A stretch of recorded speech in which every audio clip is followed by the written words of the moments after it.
Hey everybody, Scott here from Camco. Today I'm going to tell you about the TastePure KDF Carbon RV water filters. These point-of-use water filters are made right here in the USA, and they're designed to improve the taste and smell of your drinking water so you can enjoy bottled water taste right from your RV.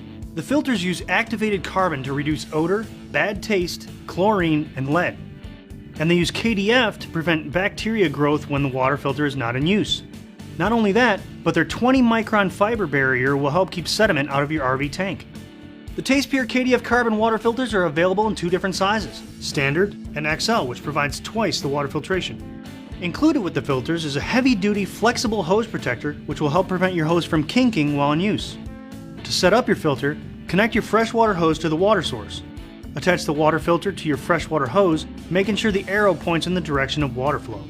If you're using your water filter for the first time, you're going to want to allow the water to flow through the filter for about a minute. This flushes out the carbon fines so that they don't get into your water supply. Write down the date of first use on the filter. Once that's done, remove the male end of the hose from the filter inlet and attach the flexible hose protector. Remove the female end of the hose from the water source and attach the hose to the filter outlet. Connect the filter with hose protector to the water source, then connect the male end of the hose to the RV. Camco's TastePure KDF Carbon RV water filters with flexible hose protectors. If you don't have one, you should get one today.